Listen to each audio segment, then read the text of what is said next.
உங்க அண்ணன் என்ன சொன்னாரு? அரசியல் பண்ணாம அவியல் பண்ணுவீங்களான்னு சொன்னார். ஆனா நான் கேட்கிறேன், இங்க நம்ம தஞ்சாவூர்ல இது புதுக்கோட்டை, என்ன ஊர்? புதுக்கோட்டை தான். புதுக்கோட்டையில வானவி லாவண்யா வேங்கை வயல்ல பட்டியல் சமுதாய மக்கள் குடியிருப்புல வந்து ஓவர் ஹெட் டேங்க்ல மலம் கலந்தது. எத்தனை வருஷம் ஆச்சு? 2 full years. என்ன கீழ்ச்சின்னு இருக்கு இந்த அரசாங்கம்?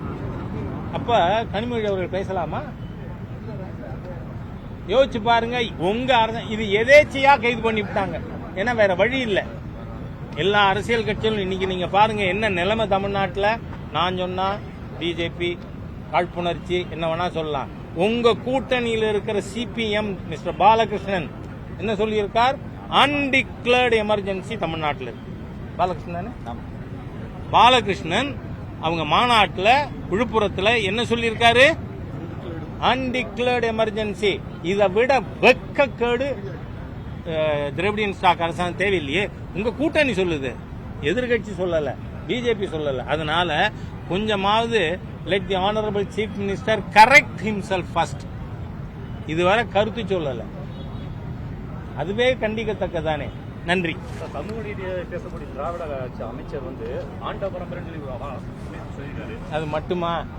நீங்க கூட இருக்கிற அதிகாரிய எரும மாடு என்ன சார், நீ எஸ்சி தானே அப்படின்னு ஒருத்தர் பேசினார். யாரு? இந்த கிராவல் திருடம். இந்த மாதிரி இவங்க திராவிடியன் ஸ்டாக்ல அதோட ஒரு அமைச்சர் என்ன பண்றாரு? நல்ல நண்பர் தான் எனக்கு. அவர் அந்த கொடுத்த மனுவை பேப்பரை சுருட்டி தலையில ஒரு அடி அடிக்கிறார். இதெல்லாம் திராவிடியன் ஸ்டாக் அப்படித்தான் இருக்கும். இவங்கள்ட்ட ஏற்றத்தாழ்வுக்கென பிறந்தவர்கள் திராவிடியன் ஸ்டாக். அவங்கள்ட்ட சமத்துவமே கிடையாது, சமூக நீதி கிடையாது. செய்திகளை உடனுக்குடன் தெரிந்து கொள்ள உடனே சப்ஸ்கிரைப் பண்ணுங்க.